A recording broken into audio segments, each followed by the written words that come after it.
वीर समर्थ जयाचा जनी जन्म नामार्थ झाला, जयाने सदा वास नामात केला, जयाच्या मुखी सर्वदा नाम कीर्ती, नमस्कार द्या ब्रह्मचैतन्य मूर्ती सद्गुरुनाथ महाराज की जय. श्रोता वक्ता श्रीराम समर्थ. आदरणीय व्यासपीठ, आमचे स्नेही मित्र श्रीयुत राजन लाखेजी, प्रज्ञार्थ प्रकाशनाच्या ताई आणि आमचे अत्यंत निष्ठावान असे श्रोते, समर्थ उपासक आणि एक उत्कट कवी श्री दामोदर कुलकर्णी यांच्या या प्रथम काव्य प्रकाशनाच्या निमित्ताने आज त्यांनी मला इथं अध्यक्ष या रूपाने आमंत्रित केलं. सज्जनो, खरं तर काळ हा मॅचिंगचा आहे, होय की नाही? सगळ्या गोष्टी या मॅचिंग सारख्या असल्या पाहिजेत. दामोदर कुलकर्णींचं काव्य उत्कट आहे. हे सारस्वतांचं दालन जे आमच्या राजनदादांनी इथं मोठ्या परिश्रमाने निर्माण केलं, अत्यंत सुंदर असं हे दालन, त्यामध्ये आपल्यासारखे साहित्यिक मंडळी आणि आत्ताच राजनदादाची चौफेर फटकेबाजी, ज्याच्यामध्ये काव्यरस जणू काही पाझरत होता. यामध्ये एकच गोष्ट अनुचित आहे की अध्यक्ष हा नॉन साहित्यिक बोलवण्यात आलेला आहे, ज्याचा लोखंडाशी संबंध आहे, जो दिवस रात्र या अशा कठीण वस्तूंच्या बरोबर काम करतो, तो या काव्याची मृदुता, सृजनशीलता या सगळ्या गोष्टींच्या आधाराने आज आपल्या समोर व्यक्त होण्यासाठी उभा आहे. खरं ही आमच्या दामोदर दादाच्या मनाची उदारता आहे की त्याने मला इथं अध्यक्ष म्हणून आमंत्रित केलं. त्यामुळे माझ्यासमोर फार मोठी पंचायत आहे आणि ती पंचायत आमच्या राजन दादाने आणखीन वाढवली. त्यांच्या मधुर माधुर्यपूर्ण अशा काव्य वाचनानंतर ही जबाबदारी माझ्यावरती पडलेली आहे. पण मला त्यामध्ये राजनदादांचं एक अत्यंत कौतुक वाटलं. काय आहे, आमच्या गोस्वामी तुलसीदासांची एक चौपाई माझ्या स्मरणामध्ये आली. त्यामध्ये ते कवितेवरती एक फार सुंदर रचना करतात. निज कवित केही लागून नीका, सरस होऊ अथवा अति फीका. कविताकारांचा एक प्रॉब्लेम असतो आणि तो प्रॉब्लेम असा की त्यांना फक्त आपलंच काव्य सरस वाटतं. ते भले फिकं असलं तरी ते म्हणतात नाही, माझंच काव्य चांगलं आहे. आणि त्यामुळं एक कविताकार दुसऱ्या कविताकाराचं कौतुक मनमोकळेपणाने करणं हे पाहणं दुर्मिळ असतं. आज राजनदादाच्या या अतिशय सुंदर रसाळ अशा प्रस्तावनेतून मला त्यांच्या मनाचा देखील मोठेपणा जाणवला. आणि सगळ्यात महत्त्वाचं म्हणजे त्यांच्याकडं हा काव्यग्रंथ आधीच आला असल्यामुळं त्यांना बऱ्यापैकी वेळ मिळाला. मला अर्थात दामोदर दादांनी विचारलं होतं की तुम्हाला देखील पाठवू का काव्यसंग्रह वाचायला, पण माझ्या कार्यबाहुल्यामुळे मी म्हटलं की त्या दिवशी जे काही गुरु मला प्रेरणा देतील त्याप्रमाणे मी आपल्यासमोर तिथं संवाद करेन. असो, दामोदर कुलकर्णींची ओळख त्यांनी स्वतः करून देताना सांगितलं की मी बी मेटरलॉजिस्ट आहे. मेटरलॉजिस्ट म्हणजे धातूला तप्त करून, वितळवून, त्यामधून वेगवेगळ्या प्रकारचे फाउंड्रीमध्ये आकार तयार करणं, हे या मेटरलॉजिस्टचं आणि त्या धातूचं विश्लेषण करणाऱ्या व्यक्तीचं एक अत्यंत प्रमुख असं शिक्षण असतं. मला एक मनामध्ये सारखा विचार येत राहिला, म्हणून मी पुन्हा एकदा कन्फर्म केलं की तुम्ही खरंच फाउंड्रीमध्ये होता का? तर ते म्हणाले, हो, माझा बराच काळ फाउंड्रीमध्ये गेला, I am a foundry expert. मनात प्रश्न हा होता की धातूला वितळवता वितळवता मनाला वितळवण्याची कला यांनी कुठे शिकली? कारण हे धातूला वितळवणारं एक अवजड इंजिनिअरिंगचं शास्त्र शिकत असताना ही मनाची संवेदनता कशी जपली गेली असेल, हा माझ्या मनामध्ये विचार येऊ लागला. आणि अशा प्रश्नांना मला उत्तर देताना त्यांचा देखील जो आराध्य ग्रंथ आहे, जो माझा देखील अत्यंत परमप्रिय ग्रंथ आहे, असा दासबोध हा मला नेहमी उपयोगाला येतो. दासबोधामध्ये साहित्यिकांनी देखील का अभ्यास केला पाहिजे?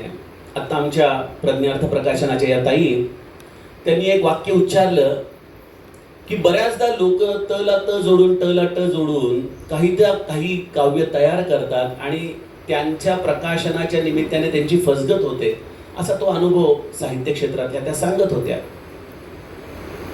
साहित्यिक या विषयावरती समर्थ बोलताना त्यांनी एक फार सुंदर काव्याचं 3 पद्धतीने विश्लेषण केलेलं आहे. जे काव्य निर्माण होतं ते समर्थांच्या दृष्टीने 3 प्रकारचं काव्य निर्माण होतं. एक आहे ते धीट काव्य, दुसरं आहे ते पाठ काव्य, आणि तिसऱ्याचं नाव मी नंतर सांगतो.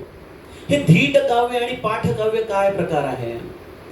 बघा, आपल्याकडे देश स्वतंत्रता मिळण्याच्या आधी अनेक कविताकारांच्या या वाणीने या समाजामध्ये चेतना प्रफुल्लित झाली, हे आपण बघतो. त्या काव्यामध्ये असं काय होतं तर त्या काव्यामध्ये धीट रस होता, जो समाजावरती आसूड ओढवतो, जो समाजाला जागृत करतो, जो हलवतो मुळापासून, जो परिस्थितीची जाण करून देतो, जो एक अग्नी आपल्या हृदयामध्ये निर्माण करतो, ते धीट काव्य असतात.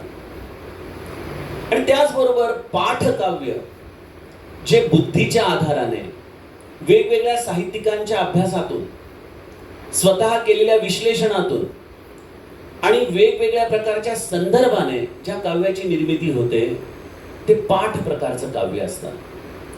धीट आणि पाठ काव्याचे प्रकार आपल्याला समाजामध्ये ठायी ठायी दिसतात. आणि तिसरा जो प्रकार आहे त्याचं नाव आहे प्रासादिक काव्य. हे प्रासादिक काव्य हे खरं तर देणे ईश्वराचे या सदरामध्ये येतात. हे प्रासादिक काव्य ही आत्मानुभूती असते, ही आत्म्याला प्राप्त झालेली शब्दांची अवस्था असते. बघा, आपण आज अधिक मासाच्या शेवटच्या दिवशी आहोत, अमावस्या आहे आज. विष्णूचं स्मरण करण्याचा हा महिना. आपल्यापैकी प्रत्येकाने या महिन्यामध्ये विष्णू सहस्रनामाचे काही पाठ केले असतील. भगवंताच्या नामामध्ये एक नाम आहे शब्दातिगश, शब्द सहश, शिशिर शर्वरी करहा. आपण जाणताच, शब्दातिगश शब्द सहश. विष्णू हा शब्दाच्या पलीकडेही आहे आणि शब्दाच्या अधीन देखील आहे. शब्दाच्या पलीकडं आणि शब्दाच्या अधीन ही अवस्था समजून घेणं म्हणजे प्रासादिकता आहे. ही धीट काव्याच्या आधाराने जर केवळ आपण काव्य करत असाल, पाठ काव्याच्या आधाराने जरी आपण काव्य करत असला, तरी ते देखील विष्णू प्रसादच आहे. तो देखील भगवतीचा, सरस्वतीचाच प्रसाद आहे, यात काही शंका नाही. पण तो प्रसाद शब्दातिगस या पद्धतीचा असतो. पण शब्द सहज या प्रकारामध्ये आपल्याला जर काव्य समजून घ्यायचं असेल तर आपल्याला ही प्रासादिकता जीवनामध्ये यावी लागते. धीट पाठ ह्याला जर एका सदरामध्ये मांडलं आणि प्रासादिकता जर एका सदरामध्ये मांडलं, तर लहानपणी जसं आपण फरक ओळखा या रूपाने साहित्याचा विचार करायचो, तर यामध्ये काही 2-3 प्रमुख भेद मला गुरुकृपेने दिसतात. पहिली गोष्ट, धीट आणि पाठ काव्य हे बुद्धिप्रधान आहेत, अनुभवजन्य आहेत. यामध्ये साहित्य रस, जसं आता राजन दादानी कविता ही आपला स्वतःचा बॅलन्स कसा सांभाळते, कसा तोल सांभाळते, हा तोल सांभाळण्यासाठी लागणारी प्रज्ञेचा विकास हा धीट आणि पाठ या काव्याच्या अधीन असतो. आणि या काव्याला बुद्धिप्रधानता असल्यामुळं मनुष्याचं अनुभव विश्व हे त्याला अधिक अधिक संपन्न करत नेतं. प्रासादिक काव्याला मात्र यामध्ये कुठलीही अट नाही. आणि याचं एक साधं उदाहरण मी आपल्याला नेहमी सांगत असतो की आज माऊलीची ज्ञानेश्वरी निर्माण होऊन 700 वर्ष होत आले. जगद्गुरु तुकाराम महाराजांनी गाथा निर्माण केली आणि त्या गाथेला निर्माण झाल्यानंतरही त्या गाथेचा रस, माऊलीच्या ज्ञानेश्वरीचा रस हा अजूनही जिवंत आहे. मला असं विचारायचं आहे, जगद्गुरु तुकाराम महाराजांनी साहित्य परिषदेची जी रजिस्ट्रेशन केलं होतं का? त्यांनी पुणे युनिव्हर्सिटीमध्ये जाऊन bachelor of arts, master of arts यापैकी कुठली पदवी घेतली होती का? त्यांनी कुठं या साहित्याचं, या काव्याचं प्रशिक्षण घेतलं होतं का? नाही. यापैकी कुठलीही गोष्ट न करता अनुभवाचा एक प्रकारे जीवनाचा त्रितापांचा अनुभव आहे. पण हे त्रितापाचे अनुभव काव्यामध्ये कसे परावर्तित झाले, तर त्याला आमच्या दामोदर दादांनी जो शब्द वापरला त्याला त्या सरस्वतीचा परिसस्पर्श झाला. आणि ही मेटरलॉजी, जी तप्त झालेला रस होता जीवनाचा, जो संसार संगे दुखावला, जो त्रिविध तापे पोळवला, तोची अधिकारी झाला परमार्थ विषयी. हा परमार्थाचा अधिकार, ही प्रासादिकता या संतांच्या जीवनात, जीवन दुःखामधून, जीवनाचा अभ्यास करून, या भौतिक सुखातून आलेल्या वैराग्यातून ही प्रासादिकता त्यांच्या जीवनामध्ये प्रगटते. प्रासादिकता आणि धीट काव्य हे दोन्ही जरी सरस्वतीचं देणं असलं तरी प्रासादिकता हे त्याचं परिपूर्ण देणं आहे. आणि याचं सगळ्यात महत्वाचं निदर्शक म्हणजे काय की याच्या आधी देखील अनेक कविताकार या सृष्टीमध्ये निर्माण झाले, अनेक प्रकारची काव्य निर्माण झाली, पण प्रत्येक काव्य हे उत्पत्ती, स्थिती आणि लय या 3 अवस्थांमधून गेलं. काव्य निर्माण झालं, काही काळ लोकांमध्ये रंगलं, काही काळ लोकांचं रंजन केलं, काही काळ लोकांना त्याने बोध दिला आणि ते काव्य काळाच्या पडद्याआड निघून गेलं. धीट आणि पाठ काव्याला मरण आहे, प्रासादिकता मात्र संजीवन आहे. प्रासादिकता ही माऊलीची आहे, प्रासादिकता ही जगद्गुरूंची आहे आणि ही प्रासादिकता आधुनिक कविताकारांमध्ये देखील आहे. मी याच्या कुठल्याही गोष्टीचं खंडन करत नाही, पण प्रासादिकता ही कविताकाराच्या हृदयामध्ये बऱ्याचदा प्रगटते, डोकावते, एखाद्या कवडसा यावाप्रमाणे येते आणि ते काव्य त्यावेळेला निर्माण होऊन जातं, ज्याची लॉंगेटिव्हिटी असते. पण प्रासादिकता ही केवळ ऑन ऑफ अशी अवस्था नाहीये, प्रासादिकता ही निरंतरता आहे. आणि मग या प्रासादिकतेमध्ये जे निर्माण होतं ते कसं असतं, माऊलीच्या शब्दात सांगायला झालं तर साच आणि मवाळ, मितले आणि रसाळ, शब्द जैसे कल्लोळ अमृताचे. 4 गोष्टी आहेत प्रासादिकतेला. साच सत्य, साच आणि मवाळ असे शब्द जे कोणाच्याही अंतःकरणाला धक्का लागू देत नाहीत. मितले म्हणजे अतिशय परिमित अशा शब्दांमध्ये, कमीत कमी शब्दांमध्ये त्या भावना व्यक्त झालेल्या असतात आणि त्याचबरोबर रसाळ असतात. कविता वृक्ष नसावी, काव्य हे केवळ शब्दांची ओढाताण नसावी, बुद्धीची कसरत नसावी. शास्त्र असं आहे की काव्य हे तुमच्या हृदयामध्ये शब्द जैसे अमृत, शब्द जैसे कल्लोळ अमृताचे, तुमच्या आतमध्ये नवसंजीवन निर्माण करणारी प्रासादिकता ही आपल्या जीवनाचा, काव्याचं ध्येय झाली पाहिजे. आणि मग राजन दादाने देखील, अर्थात दामोदर दादा देखील पारमार्थिक आहे, ब्रह्मचैतन्यांचा अनुग्रहित आहे, त्यामुळे त्याच्या काव्यामध्ये देखील त्याचं प्रतिबिंब पडतंय. मी आत्ताच त्याची देहबुद्धी नावाचं काव्य वाचलं. अर्थात मला जे काही 2-5 मिनिटं मिळाले त्यामुळे मी पूर्ण अभ्यास करू शकलो नाही, पण मला एक लक्षात आलं की डेफिनेटली ते पिंड, तो जॉनर जो आहे तो आत्मज्ञानाच्या दिशेने जाणारा आहे, या प्रासादिकतेच्या दिशेने जाणारा आहे. प्रश्न असा आहे की या शांता शेळके सभागृहामध्ये जे साहित्यिक आहेत, जे काव्य रचनाकार आहेत, त्यांनी आपल्या अंतरंगामध्ये ही प्रासादिकता कशी निर्माण करायची, प्रश्न तिथं आहे. या प्रासादिकतेसाठी काय केलं असता ती प्रासादिकता मिळते? सज्जनो, समर्थ याचं उत्तर देतात. काव्य, जसं आता राजनदादा म्हणाला की यमक हे जुळवावं लागत नाही, ते जुळतं. त्याचप्रमाणे आपण जर या काव्याचा विचार केला तर प्रासादिकता ही निर्माण करता येऊ शकत नाही. प्रासादिकता ही सहज अवस्था आहे आणि प्रासादिकता ही सहज अवस्था प्राप्त करण्यासाठी काय करावं लागतं? बघा, आपल्या या 4 वाणी आहेत. काव्य निर्माण होतं म्हणजे काय होतं, त्याची प्रक्रिया जर नीट समजून घेतली तर पहिले हृदयामध्ये काहीतरी विचार निर्माण होतो. त्या विचाराच्या खाली एक परावाणी आहे, म्हणजे एक बॅटरी आहे जी केवळ प्रेरणा देते. ती प्रेरणा तुमची पश्यंतीमध्ये येते. पश्यंतीमध्ये त्या प्रेरणेला एक भावार्थ प्राप्त होतो. तो भावार्थ हा शब्दात तिगस आहे, शब्दाच्या पलीकडचा आहे, त्याला अजूनही शब्दाचा स्पर्श झालेला नाही. मग त्या पश्यंतीमधून ती धारा, तुमची परापरेमधून ती धारा पश्यंतीमध्ये येते. पश्यंती काय करते? त्या शब्दांना पाहण्याची दृष्टी देते. पश्यंती याचाच अर्थ पाहणे.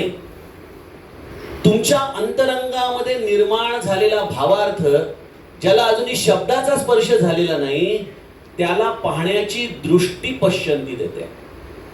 आणि मग पश्यंतीमधून ती वाणी आपल्याला पुढे येते भक्तीमध्ये वैखरीमध्ये येते आणि वैखरीमध्ये ती आकार धारण करते. तर वैखरी, मध्यमा, पश्यंती आणि परा या अशा 4 वाणींचा हा सेतू आहे. मग ज्याची प्रासादिकता असते त्याचा सेतू परेपासून वैखरीपर्यंत कुठेही खंडित होत नाही, शॉर्ट सर्किट होत नाही.